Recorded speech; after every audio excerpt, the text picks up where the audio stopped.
তো মহাকুম্ভে যাওয়ার প্রস্তুতি শুরু হয়ে গেছিলো। তো আগের দিনই প্যাকিং করে রেখেছিলাম, ভোর 4টের সময় বেরিয়ে পড়েছিলাম। তো হাওড়া স্টেশনে গিয়ে পৌঁছালাম। খুব অন্ধকার ছিল, বেশ মানে ভেতরটাতে প্রচুর লোক ছিল, বাট আমাদের সাথে আরেকজনও যাচ্ছিল, আর একটা ফ্যামিলি। তো স্বামী স্ত্রী দুইজন ছিল। তারপর আমাদের ট্রেন যথারীতি চলে এলো, বন্দে ভারত। তো উঠে গেলাম ট্রেনে। তো একের পর এক খাবার চলে আসছিল, লাঞ্চ, ব্রেকফাস্ট, সব খাওয়া দাওয়া করছি। আর মেয়ে ওদিকে আমার ফটোশ্যুট করে দিচ্ছে। তো ওখান থেকে নামলাম আমরা গয়া প্ল্যাটফর্মে। তো গয়া প্ল্যাটফর্মে নেমে আমাদের হাতে অনেকটা টাইম ছিল।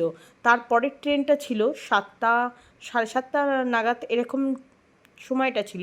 তো ওখানে নেমে আমরা সব সাইট সিনগুলো দেখছিলাম, বুদ্ধ গয়া থেকে শুরু করে যাবতীয় যত গয়াতে যে ঠাকুরের মন্দিরগুলো ছিল সব আমরা দেখে নিয়েছিলাম ওই টাইমটার মধ্যে। কারণ ফের আমাদের বন্দে ভারতটা ছিল 6টা না 7টা নাগাদ জানি ছিল।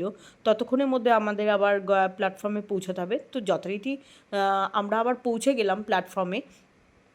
তো ফের আবার ট্রেনে করে চলে গেলাম আবার প্রয়াগরাজের উদ্দেশ্যে। ফের আমরা নামলাম বেনারসে।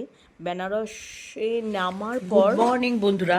তো আমরা এসছি বারাণসীতে। তো আমরা কালকে রাতে প্রায় 10টা নাগাদ ঢুকেছি, বাট আজকে এই হোটেলটা ছেড়ে দেবো। এটা আমাদের ঠিক পছন্দ হচ্ছে না। তো একবার রুমটা তোমাদেরকে দেখিয়ে দিই। বাট একটাই রুমের মধ্যে 4জন হয় না। তো যথারীতি একটা রাত তো শেয়ার করলাম, বাট আজকে আমরা একটু পরেই আবার চলে যাচ্ছি অন্য একটা পাশের হোটেলে। তো চলো দেখতে থাকো ব্লগটা, কেমন লাগে। ফের পরের দিন চলে গেছিলাম আমরা বেনারস ঘাট। তো গঙ্গার ঘাটটা, যে গঙ্গার ওখানে যে বেনারসে যে যতগুলো ঘাট ছিল প্রত্যেকটা ঘাট আমরা নৌকায় করে ভ্রমণ করেছিলাম, ঘাটগুলো দর্শন করেছিলাম। এটা নমঘাট। প্রায় 80 না 85টা ঘাট ছিল, বাট আমার এত মনে নেই ঘাটগুলোর নাম, বাট এই নমঘাটটার নাম আমার খুব মনে আছে।